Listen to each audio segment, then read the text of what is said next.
आपण 8th स्टँडर्डचा lesson start केलेला आहे, करंट, इलेक्ट्रिसिटी आणि मॅग्नेटिझम. एक्सरसाइज पण मी तुमच्यासाठी घेऊन आले आहे. सोप्या भाषेमध्ये उत्तर आपल्या मनाने कसे द्यायचे हे तुम्हाला छानपैकी समजावून सांगणार आहे.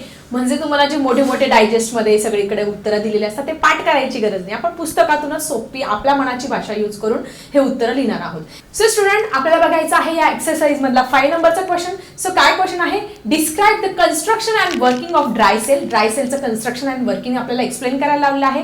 And usefulness of dry cell, तो कशासाठी वापरतात, त्याचा कुठे कुठे उपयोग होतो ते पण आपल्याला डिस्क्राइब करायचं आहे with the help of diagram. डायग्रामद्वारे ते आपल्याला एक्सप्लेन करायचं आहे. आता याच्यावरून तुम्हाला काय करायचे, सगळे पॉइंट्स हे तयार करायचे आहेत. ठीक आहे. सो आपण पॉइंट वाईज आपल्या मनाने काही लिहिणार आहोत, आपली मनाची लँग्वेज ही यूज करणार आहे.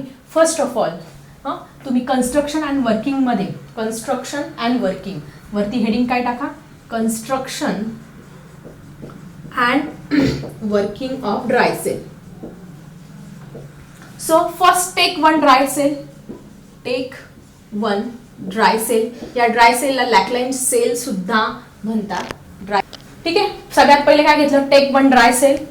Remove its outer coating. Remove its outer coating. त्याचं काय करायचं, आपण खोलायचं आहे तो आपल्याला. मध्ये काय काय दिसतं सगळं बघायचं. आउटर कोटिंग जे आहे, आउटर कोटिंग काढून टाकली, मध्ये ब्लॅक कलरचं, मग कट, तो खोलायचा आहे.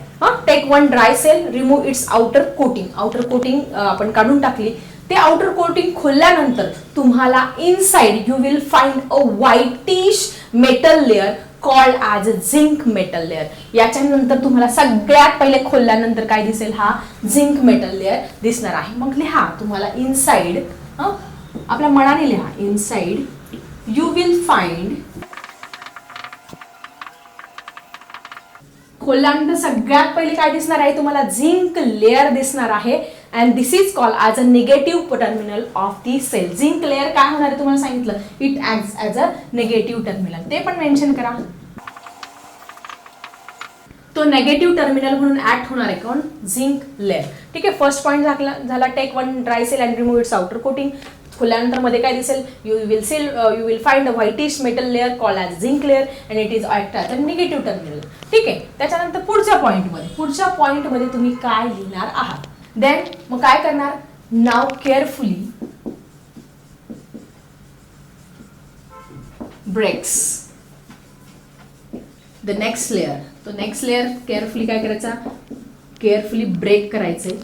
काय तुम्हाला दिसणार आहे, you have see the another layer inside.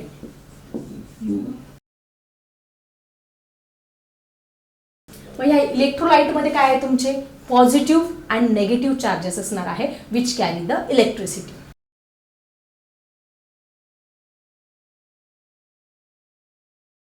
बघा किती मोठं पेज भरून आन्सर लिहू शकतो. मग आता हा इलेक्ट्रोलाइट कशाचा बनलेला आहे, it is made up of zinc chloride and ammonium chloride. This electrolyte is the wet pulp of, म्हणजे थोडंसं सेमी सॉलिड, सेमी असं थोडंसं काय म्हणणार, थोडं लिक्विड पण नाही आणि सॉलिड पण नाही, सेमी सॉलिड सारखं पल्प आहे ऑफ अमोनियम क्लोराइड. अमोनियम क्लोराइडचा आहे इलेक्ट्रोलाइट. अमोनियम क्लोराइडचा फॉर्म्युला काय बाळांनो, NH4Cl. हा आहे अमोनियम क्लोराइडचा formula. And zinc chloride, ZnCl2. ZnCl2 हे एक्झाम मध्ये 100% विचारलं जातं कॉम्पिटेटिव्ह एक्झाम मध्ये. इथेच तुमचं क्लिअर होईल. आता आपण जाणार आहोत फिफ्थ पॉइंटकडे. फिफ्थ पॉइंट मध्ये लिहिणार आहे, इनर साइडला काय आहे, there is graphite rod at the centre of the cell. सेंटरला काय आहे तुमचा, ग्राफाइट रॉड आहे आणि it act as a positive terminal. तो काय आहे, पॉझिटिव्ह टर्मिनल म्हणून ऍक्ट होतो. ते पण लिहा, it act as a positive terminal. ठीक आहे. 5वा पॉइंट पण झालाय. आता 6व्या पॉइंटकडे जाऊया.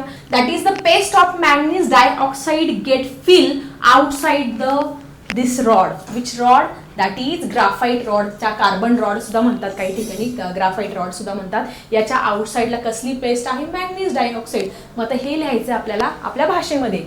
कसं लिहिणार? A paste of manganese dioxide is fill outside the graphite rod.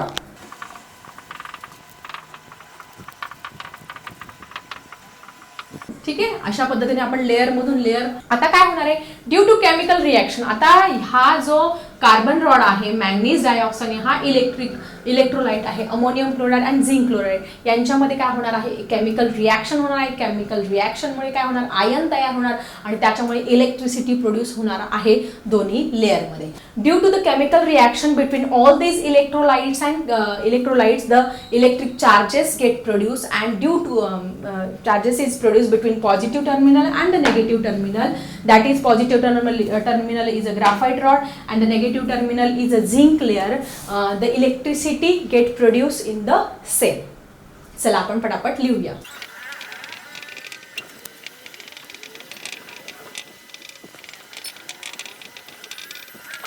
ठीक आहे, अशा पद्धतीने ह्या 7 पॉइंट मध्ये आपण ह्या ड्राय सेलचं कन्स्ट्रक्शन अँड वर्किंग दाखवलेलं आहे. सो स्टुडंट, आता आपल्याला लिहायचं आहे last point. What are the uses of dry cell? Uses मध्ये काय लिहिणार? It is very convenient to use. We can place it in any direction with respect to ground. आपण आडवा, उभा, तिरपा कसाही ठेवू शकतो, बॅगमध्ये कॅरी करू शकतो आणि ड्राय सेल हा यूज करू शकतो. आणि कुठे वापरतात ते पहिले आपण लिहू शकतो. तुम्हाला वाटलं हे सेंटेन्स लिहायचं तर लिहू शकतात, नाही तर नाही लिहू शकतात. That is it is very convenient. तुम्हाला वाटलं तर लिहा. मोठं आन्सर होणार आहे तुमचं.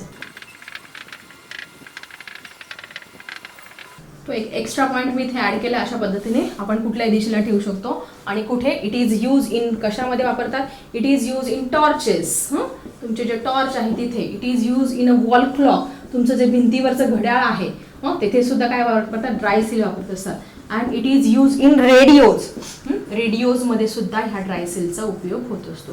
सो अशा पद्धतीने 4 मार्काच्या प्रश्नाचं उत्तर आपण डायग्रॅम काढली आणि छानपैकी लिहिलेलं आहे. एक शेवटचा प्रश्न आला आहे, क्वेश्चन नंबर 6, की याच्यामध्ये आपल्याला काय करायचं आहे? The construction and working of the electric bell हे आपल्याला बघायचं आहे. तर काय आहे construction and working of electric bell हे आपण समजून घेऊया. ठीक आहे, सो पहिल्या पॉईंटमध्ये तुम्ही लिहिणार आहात द बेल कन्सिस्टिंग ऑफ, सगळ्यांचे नाव लिहून टाकायचे. Bell consisting of electromagnet, key, cell, contact screw, iron strip, striker and bell. या सगळ्यांची नावं लिहिली आहे. पहिल्या पॉईंटमध्ये हे लिहायचं. So what we have to write in the second point? Second point मध्ये a coil of copper wire is wound around iron piece.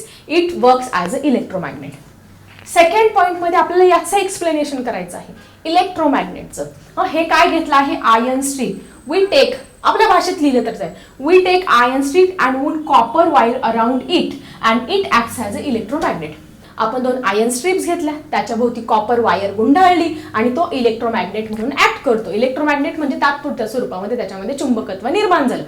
इथून जर आले तर तुम्हाला इझिली लिहिता येईल. किंवा असं लिहिलं, striker with iron strip attach with a contact screw. हे सगळ्यांचं कनेक्शन कशाशी केलं? ह्या स्ट्रायकरशी, आयर्न स्ट्रीपशी आणि कॉन्टॅक्ट स्क्रूशी केलं. चौथ्या पॉइंट मध्ये आपण बघणार आहोत वर्किंग, हे कसं काम करतं, इलेक्ट्रिक बेल कशी काम करते. या थर्ड पॉइंट मध्ये आपण पहिल्या 3 पॉइंट मध्ये आपण कन्स्ट्रक्शन बघितलं, आता आपण वर्किंग बनणार आहोत. As shown in the figure, electric circuit as shown in the figure, the current gate flows in circuit when the screw is contact with the strip. ज्यावेळेस ही आपण की ऑन करतो, ह्या सेल मधून काय होत असतो? इलेक्ट्रॉनचा फ्लो होत असतो.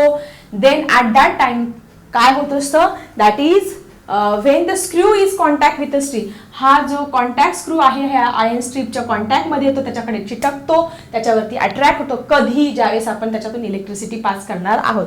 At that time the coil acts as the, ज्यावेळेस करंट पास होणार त्यावेळेस हे काय करणार? इलेक्ट्रोमॅग्नेट म्हणून वर्क करणार. आणि त्यावेळेस काय होणार? त्याच वेळेस तो जो स्ट्रायकर आहे तो जोर जोरात त्या बेलवरती आदळणार आणि आपल्याला बेलचा आवाज हा ऐकू येणार आहे.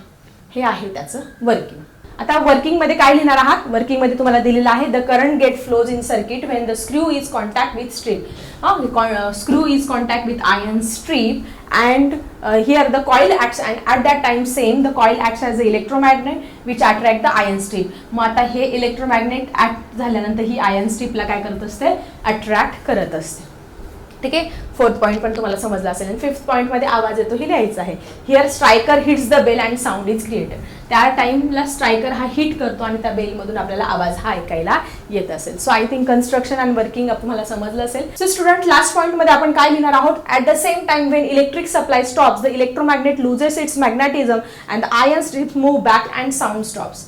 ज्यावेळेस आपण इलेक्ट्रिक सप्लाय म्हणजे हे जे बटन आहे हे बंद करणार आहोत, इलेक्ट्रिक सप्लाय म्हणजे इलेक्ट्रॉनचा फ्लो बंद होणार आहे, त्यावेळेस हे जे इलेक्ट्रोमॅग्नेट आहे त्याचं इलेक्ट्रोमॅग्नेटिझमचं प्रिन्सिपल लूज करणार आहे. त्याच्यामध्ये जे तात्पुरत्या स्वरूपाचं चुंबकत्व आलेलं आहे ते लूज करणार आहे ती प्रॉपर्टी. आणि त्याच्यामुळे ही जी आयन स्ट्रीप आहे, iron strip move back and sound stop, आणि मग ती परत मागे येणार आहे. जी अट्रॅक्ट झाली होती कॉन्टॅक्ट स्क्रूकडे ती मागे येईल परत. आणि त्याच्यामुळे ती मागे आल्यानंतर काय होणार आहे? आपोआप आवाज जो आहे तो बेलचा जो आवाज आहे तो बंद होणार आहे. This action repeats itself and then bell rings. अशा पद्धतीने आपण परत परत काय करू शकतो? रिपीट हे करू शकतो.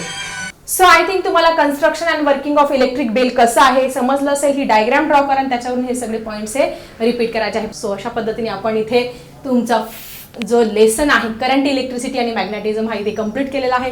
मी पूर्ण एक्सप्लेन पण केला आणि त्याचे क्वेश्चन आन्सर्स पण दिलेले आहे. कसे वाटले तुमच्यासाठी खास घेऊन आले. आणि आवडलं असेल, तुम्हाला जर फायदा होत असेल तर नक्की एक लाईक करा आणि तुमच्या फ्रेंड्ससोबत पण शेअर करा, म्हणजे त्यांना पण फायदा होईल. चला भेटूया आपल्या एका नवीन इंटरेस्टिंग लेसनसह नेक्स्ट व्हिडिओमध्ये. आता मी थांबते. Bye everyone.